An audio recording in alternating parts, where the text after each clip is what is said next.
You're in the middle of the Dark Continent. On assignment. You're hoping to find rare diamonds. At least, that's why they told you were here. Lost in the middle of the jungle and separated from your party, you, Jack Kasumu, are in search of the lost city of Zinj, whether you know it or not. The TraviCom conglomerate has sent you into the void on a terrifying pursuit into the Congo.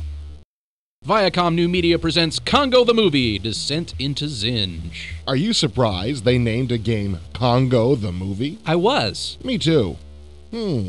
Congo the Movie, the game. At least they didn't call it Congo the Book the Movie, Descent into Zinj the game.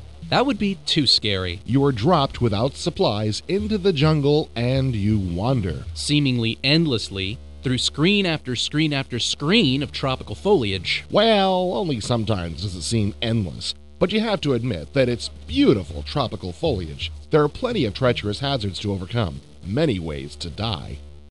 But before descending into Zinj, which you are able to do after all, hence the subtitle Descent into Zinj. Clever of them, huh? You must first find Zinj. No small task, actually. You find a raft in this supply bin and then must find a launch place and navigate the rivers and streams, hopefully arriving at a beach rather than plummeting over falls or getting trashed in the rapids. Speaking of the raft, how did you know it was a raft? Yes, that is one of the few small issues I have with the game. There's no way to identify most of the things you come across. Thank goodness for the manual's documentation on the basic devices. I spent the longest time wondering what to do with the bicycle fenders before discovering they were ammo clips. Finally, you find the bridge to Zinj. But how to cross it? We won't tell. You are not completely out of communication with others. You have a device which quadruples as a comm device / satellite mapper / image library / audio playback machine. The best part about the device is that you actually have to deal with it. It's not simply high-tech fluff. It's high-tech stuff. That's Karen Ross, project leader. And there's the head of TraviCom. We never quite know whether to trust him or not. Just look at that face. You need to know how to deal with all devices found and use your head. Many of the puzzles are hard here, and the player will feel especially rewarded for making progress.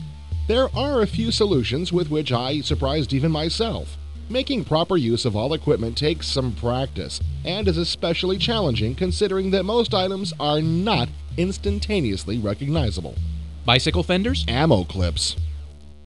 But it's not just leaves in the jungle, it's ruins. And runes. Hieroglyphics, actually. Runes. Okay, fine. Hieroglyphics which you should photograph and analyze with your image library analyzer. The results provide clues about your surroundings and help you to proceed. Many ancient things await, and it is behind these pillars that the real fun begins. The Great Halls. If you get past the mines, that is. Right. The requisite maze. This is a very Zorkian area. And it's not easy to transcend. There are crumbling walls. And lava pits. And that music that haunts and haunts. Where's Amy? Oh, right! Tell them about Amy. In the midst of patrolling the camp of her lost friends, your lost party as well, Amy, a baby gorilla, seeks you out. Throughout much of the game, you pursue her as she speaks to you in sign language, like this. Of course, she wears equipment which translates her words into voice, unlike my friend here, who might be tempted to wave to radio listeners. A little girl's voice. Very endearing. Help. Friends. Follow. Amy. A talking gorilla. Ground. Shake. Friends. Fall. Amy. Lonely. Amy is Tweety Bird compared to the rest of what's lurking in the shadows of Zinj. The mutant apes are everywhere, waiting to tear you limb from limb at the least provocation. They're everywhere, and they're waiting. The tension is really maintained throughout. These are not regular gorillas. Yeah, like you know any. What do you see in the mirror? Good point. The mutants are hiding something. And as the promos say, you are the endangered species. I haven't seen cavalcades of online discussion about Congo, which I felt was unusual, since this is a classic adventure lover's delight for the most part. I highly recommend it. So learn what to do with what. Know who your friends are. Him? Well, maybe not. And who they're not. It's rough going in this jungle. Serious adventurers will be entertained, I'm sure. New adventurers, seek counseling, help from outside sources. Once you have identified your inventory items, my one sore spot, descriptions next time, please. Go get them. After all, Amy gives it 2 thumbs up.